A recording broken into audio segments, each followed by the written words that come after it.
So, job done. The cart was found and driven to Lord Samin's courtyard. Whew. That's a relief. And what happened to that pair of idiots? It turned out they tried to rob you. Oh. They did they? Aye. They plotted with some robber baron called Gules and brought the cart to him. The bastards. I should have realized they were a bit too keen on work. And how did you get the cart back? Well, I went to Samin, and they were wondering there too where the wagon got to. So we rode out to look for it. Me, Lord Samin, and his captain, Gnarly. Well, God's nails. And the three of you tracked them down? The whole band? That's right. They were hiding in Apollonia, along with the cart and the goods. Indeed. Where else? The bastards. And what about my hands? Venser didn't survive the skirmish in Gules' camp. And Franzi, they took him to Samin. He might have been innocent in the whole thing. I wouldn't be too sure about that. They were only here a while, but that pair was as thick as, well, thieves. And that Franzi could talk his way out from under the executioner's axe. We'll see. Either way, it's Lord Samin's concern now. Anyway, the main thing is the cart turned up. I'd be in a right mess if it didn't. No doubt. And you've earned a reward for your trouble. I've got just the thing for you. Some mercenary once had his cuirass repaired here, but never came back for it. Who knows what happened to him? So now it's yours. It's been through a bit, but it'll still serve for a while. Thanks. It'll come in handy.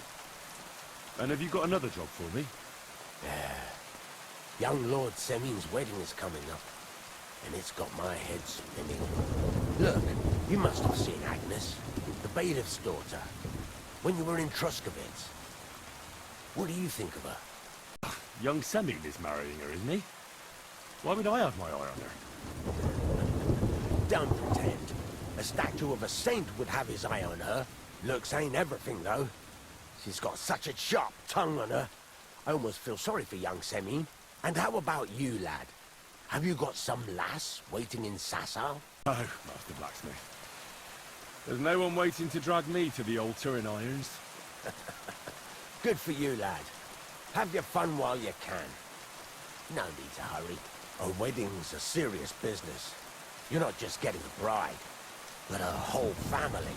So you have to show them you're a man who's worth it. All the more so when you're noble born. Old Samin wants a special sword forged for his son's wedding present. Excellent. So what are we waiting for? Should we get to work? Hold your horses. It can't be any old steel. This has to be a first-class job. A blade of first-class steel? That's right. And that's just the problem. Ah, I see. We don't have any welded steel for that kind of sword, do we? God's nails. You really know your stuff, youngster. And you're right. We don't have the steel for a strong sword that won't break. I'd like to know where you're going to get your hands on some welded steel. Relax, lad. I've got it all figured out, as it happens. There's this old hermit called Ambrose, living in Apollonia. And he can pray for us? God's nails, let me finish talking. The word is, he was fighting heathens years ago in faraway Andalusia, and folks say they saw this interesting broken sword in his hut. From the description, it seems our peculiar hermit has a real Toledo blade. Welded Spanish steel? There's nothing better for a sword. See now? You do understand. But there's a catch. Naturally. They say that Ambrose the Hermit has changed a lot recently. People from far and wide used to go to him for remedies and blessings. But now he won't see no one. I even heard he made a pact with the devil. And there have been other strange goings-on. What strange goings-on? I heard something in the tavern about some apparition. But that's all I know. The devil? Why would the hermit make a pact with the devil? No idea. It might just be old wives' tales. Where can I find the hermit? Do I look like someone who goes to a hermit for advice? I know he has a hut somewhere in Apollonia. But you'll have to ask the Truscovitz womenfolk if you want to know more. Right. I'll try to find out more about the Hermit's sword.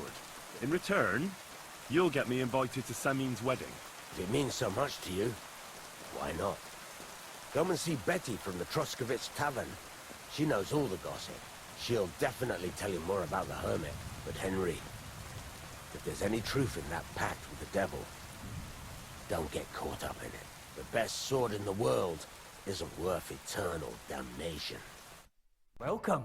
What can I do for you? How you doing? I'm Henry. Nice to meet you. I'm Zdeněk. I'm a storyteller.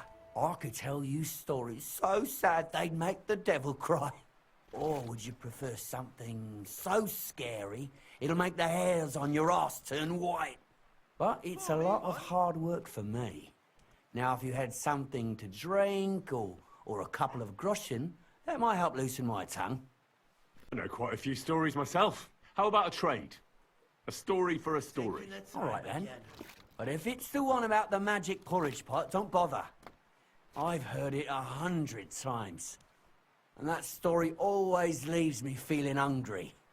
I know a romantic tale about a knight, his lady love, and 3 impossible tasks he had to undertake to win her heart. He had to bring her the sweetest wine, tame the wildest horse, and make a crown with the rarest gem. And then?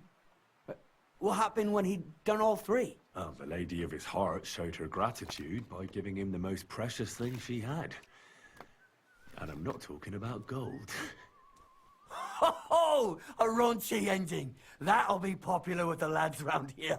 If I were you, I'd make it longer. To last a whole evening. Add a wicked stepmother, that sort of thing. It'll be a hit. And now, I'll tell you a tale in return. So what kind of story would you like to hear? I like stories that can teach me something. Stories with a moral. Haven't you heard enough of those in church? But it's not a problem. I have just the tale for you.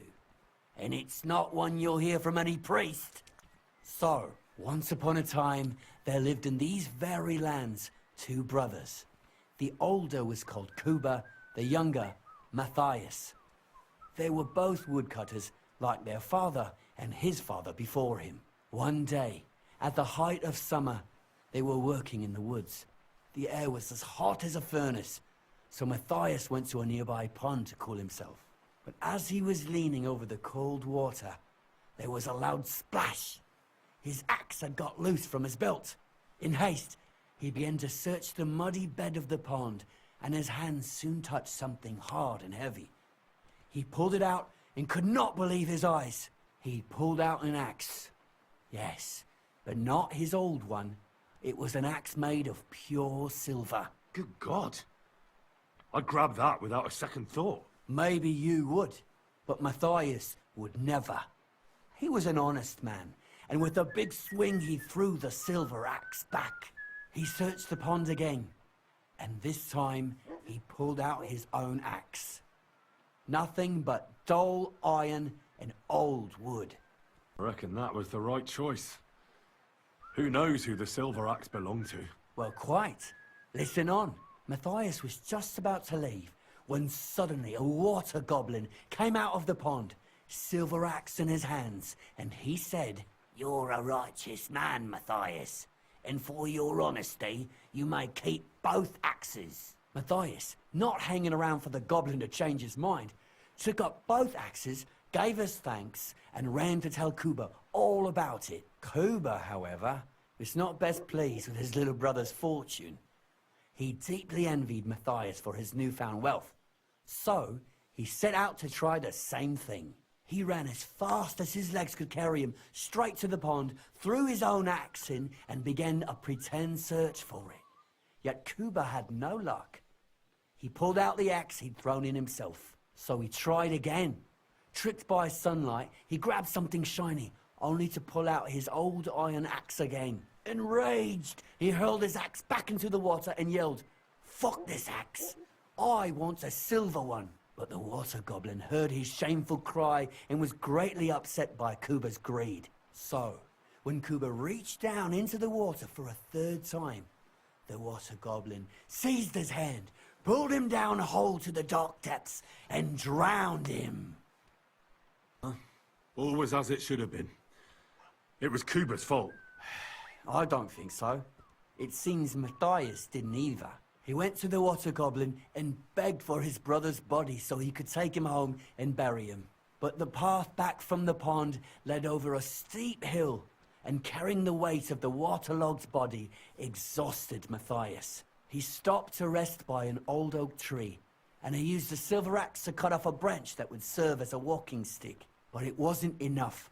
Somehow, it was still getting harder to continue up the hill. Then Matthias realized it wasn't his brother's body that was weighing him down. It was the silver axe. The axe was the cause of all this trouble. So he started bashing the silver axe against the big stone with all his might, trying to destroy it. Yet no matter what, he couldn't even make a dent. With the last of his strength, Matthias climbed to the top of the hill. He knew he could go no further, so he found a pretty spot with a view over the valley and dug his brother a grave. There, he buried both his brother and the silver axe that had brought such pain upon them. His final act was to stick the oak branch in the ground by the grave. But lo and behold, the branch grew green leaves and became a tree. The locals have had no dealings with the water goblin since then, but some have had the bad luck to bump into him. And when you walk by the pier, where it all happened, you can still hear his chuckling. It was a very nice story. Story? What story? It's the truth. Why hasn't anyone gone looking for the axe then? Because it brings misfortune. Didn't you listen to me at all? Look for yourself if you wish. Rock Tower Pond isn't far from here. The Water Goblin's pier is somewhere among the reeds. But leave me out of it. I'm fine here with my drink. What would you like? What's new around here? Vostotek. Lord von Beregov's huntsman is a regular here. He might have some work for you. He's got a cottage near Vidlak Pond. So if you know your way around the woods, you could go and offer him your help. I hope he hasn't started drinking somewhere else. He's my best customer. I'm working on a little practical joke myself. We have this little dispute with the Gelievites. You might be interested. And that's all I'd say. Sounds interesting. Thank you, innkeeper. Having problems with the Gelievites? Not just me, my friend. They're the biggest bastards around. They've been nothing but trouble for years. The winter before last, they piled snow in front of everyone's doors at night, so no one could get out of their house. And last year, they broke into my cellar and pissed in my beer barrel. Gracious. I hope you got your aim back on them. Not yet, no. But since you're here, I've got a plan you could help me out with. I'd pay you well. You can count on that. What exactly would you like me to do? Don't worry. I won't make you do any shoveling or pissing anything. But I'll tell you exactly what I have in mind, only after you promise to help me. I'd hate to reveal my plan, only for you to go off and tell the Gelievites right away. Well, if you've got it all figured out, why don't you do it yourself? Right. And who's going to run the inn in the meantime, eh? Besides, everyone in Geliov knows us. If someone from here shows up there, they'll get suspicious. Right. I'll help you. Listen up then. Old Olbram, the owner of the biggest plot of land in Geliov, has this beautiful bull. White as snow he is, the finest animal far and wide. Obviously, he's very proud of it. Very protective too. Now you, will give his beautiful snow-white bull a nice new coat of paint. Olbram is going to lose his mind. Simple, right? Painting a bull, eh? That sounds like fun. Right. We just have to work out a few details. First, we have to get some paint. I don't reckon we'll be able to get any here in the village. But you can try and ask Bartoszek, the tailor in Trotskovitz. I hear he dyes his own fabric. And after that, we'll have to make sure the bull stays still while you're painting it. Try asking Radovan, the local blacksmith. I hear he can make some kind of sleeping potion. If you pour it in the bull's water trough, I'm sure it'll do the trick. But watch out. That beast is enormous. You'd better put at least 3 doses of the potion in there. All right then. Albrum's bull will be getting a new coat of paint. Albrum's going to lose his mind. I can't wait. And remember, it's supposed to be a joke. If you get caught or something goes wrong, the whole thing will be ruined. Right. So I need paint, sleeping potions, and to not get caught. Why do you and the Zhelyov lot hate each other so much, anyway? It's their fault. They keep playing tricks on us. Albrum's the worst of them all. The nasty old codger. He's always coming up with ways to mess with us. He's the one that stole our pasture. What pasture did they steal from you? The one that stretches from the orchard behind the Takov down to the gamekeeper's lodge. It's been ours since time immemorial. But the Zhelyevites took it from us. And how did they take it from you? You can't exactly stuff a pasture in your purse and walk away with it. Save the jokes, will you? This is fucking serious. There's a tree down by the gamekeeper's lodge that marks the edge of our land. My father, God rest his soul, was there when they agreed on it. He got a proper arse-kicking so he'd remember it. And remember it he did. But then fucking Albrum came along, claiming it was the other way around. And that pasture belonged to Zhelyov. Well, can't you all just reach some kind of agreement? Do you think we haven't tried? But there's no talking to the Zhelyevites. Year after year we meet in that pasture. I tell it like it was, but Albrum always starts spewing his lies. Then we end up arguing until the sun sets. And when the Zhelyevites are at wit's end, they come at us. And nothing ever gets solved. We managed to convince them to at least give us back half the pasture. But I know the whole bloody thing belongs to us. We can't just leave things like this. And how did they take it from you? You can't exactly stuff a pasture in your purse and walk away with it. Save the jokes, will you? This is fucking serious. There's a tree down by the gamekeeper's lodge that marks the edge of our land. My father, God rest his soul, was there when they agreed on it. He got a proper arse-kicking so he'd remember it. And remember it he did. But then fucking Albrum came along, claiming it was the other way around. And that pasture belonged to Zhelyov. Oh, that's a tough nut to crack. You tried asking Lord von Burgov for help? Of course, but he'd have none of it. He said it's up to the Trotskovitz bailiff to sort it out. But the bailiff couldn't care less. He said we should deal with Albrum ourselves, or he'll have us caned and clapped in the pillory. Need something that'll put animals to sleep. Prochek said you might know something. Did you get tired of blacksmithing and take up farming instead? I just happen to know of something. I used a concoction that will put even a startled mare to sleep in no time. I once accidentally drank some and slept for 3 days. But the recipe is an old blacksmith's secret. The kind you don't just give away. You're in the trade, so I can tell you. Listen up then. You take some poppy and thistle and boil them in oil. Then, after it cools off, you add a little herb Paris. That doesn't sound too complicated. Thank you. God be with you. I need some advice. You want some advice? Here's some. If you ever fight here again, I'll drag you out by the ear myself. Got that? Me? I made an effort. It was capon. Aye, birds of a feather. Even in the pillory you were like a pair of turtle doves together. Down to business. I don't have all day for you.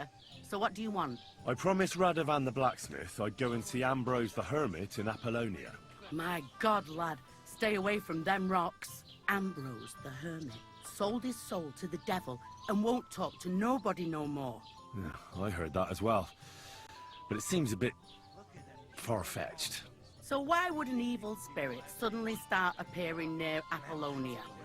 It's the devil's work, believe you me. And has anyone sent to the castle for the priest? Not at all. Bailiff Thrush is keeping it quiet so far. 4 strangers came here yesterday. They sat in the corner there, but once they heard about the apparition, they started to take a big interest. What strangers? They looked like monks, only they had daggers concealed under their robes. I saw them clearly. I'm telling you, there's something fishy going on around Ambrose. But I have to speak to him. Didn't you hear what I said? He doesn't speak to nobody. He hides away in his hut and sends everyone away. I'd think long and hard before doing anything if I was you. Because this reeks of hell. There's something else I need to know about this hermit. Ask then if you must. What do you know about this apparition? Stanislav, the herdsboy. He comes running into the village that night, all terrified, saying he'd seen a rider from hell in Apollonia. And the very next night, it appeared in the rocks below the road to Tahov. There's this conciliatory stone cross there. And the next day, it was at a funny angle. There's some devilry in it for sure. And it was the herdsboy who saw it by the cross, or someone else? The apothecary's wife, Gerda. Ask her yourself. She's not been herself ever since, poor woman. Where can I find the herdsboy? Stanislav has a sheep pen in the meadow beyond the Troskovitz graveyard, right above the big crossroads outside Apollonia. How do I get to the hermit? You're asking for trouble, lad. But all right, if you insist, you go through Apollonia, along the path below the rocks, till you reach the point where it crosses the stream. And from there, you take the path uphill to the left, leading into the rocks. Who's this hermit fella, anyway? No one knows. He settled in the rocks a few years back. Folk used to go to him for various healing ointments or advice. And what has he got to do with this apparition? Well, he was at death's door recently, bedridden, and then suddenly he's got his health back. Just like that. And he's like a different man since then. He sends everyone who goes to see him packing. Mark my words. He sold his soul to the devil to get better. And the devil sometimes comes here on the prowl for unwary souls. Where did these peculiar monks come from? Hard to say, but they rode in on well-fed horses. Monks on horseback? That's definitely odd. Well, Bashka the butcher says they came from the bishop about that diabolical apparition. In short, the Inquisition.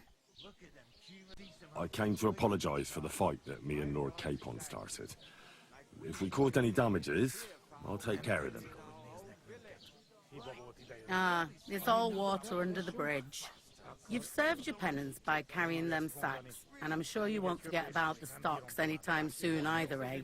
So we're square. If you want to help me out, though, I do know something you could do. There's a group of humans at the table over there, and they want some food, but, well, I don't know. I'm scared of them. Should I kick them out? No, a guest's a guest, and coin's coin, but do you think you could serve them for me? Better to have a fella deal with them. What are humans doing in Troskovitz, anyway? Beats me. I reckon Sigismund sent them. But if that was the case, he'd order them to pillage and murder, not sit around in a tavern. Look, all I know is that they're sitting in my yard, are hungry, and have a pile of groschen that I could really use. All right. But I'm not sure I'll understand them. You'll manage. One of them speaks our language. But be quick about it. They're starting to make the locals nervous. Wojtek at the next table looks like he's about to pounce on them. And no more fighting. I want this to go smoothly. The innkeeper said you wanted some food. Exactly. We do not want much. Just some bread and something beside. Maybe a bit of sausage. Do you have money? We have, and we pay for everything. On my name, not Vashko. Here you go. Thank you. I afraid we leave, Ahesh, without food. Korva, why are you even talking to them? They can go to hell. I wish you good appetite. Thanks, friend. I wouldn't exactly say friend. Mit mondott? Jót vágyott kívánott nekünk. Remélem nem mérgezte meg. You should get the fuck out of here. You hear me, you Hungarian pork sausage? Easy, fella. They just want to eat their food in peace and leave. You seem very sure about that. Last time you got into a brawl here yourself, and now you're going to preach to us about peace? Oh shit. I say we smash their teeth in and be done with it. Take to your heels. You should really get going. My thoughts exactly. Get lost. Easy, friend. Győzzem! I've had enough. Get off your dirty asses and piss off to wherever you came from. Just relax. Everything be all right. Do I make myself clear, you cunt? Out, now! Jobb, ha megyünk, vagy leütöm. All right, we go. Picture! What did you just say? Fuck that shit! Hey, where do you think you're going? Did you really just spit on me, you scum? He not mean it. He go too far. And who's gonna pay? We no eat anything. You take food back. So our food ain't the gentleman's taste, eh? Maybe they'd rather wear it on their heads instead. What about you, lad? Will you help us kick these pigs out of here? Leave them alone. You're defending those horse fuckers. Birds of a feather, eh? You don't even know who they are. You think I don't? They're fucking humans. They burn and pillage every village they come across, and you're standing up for them. You fucking traitor.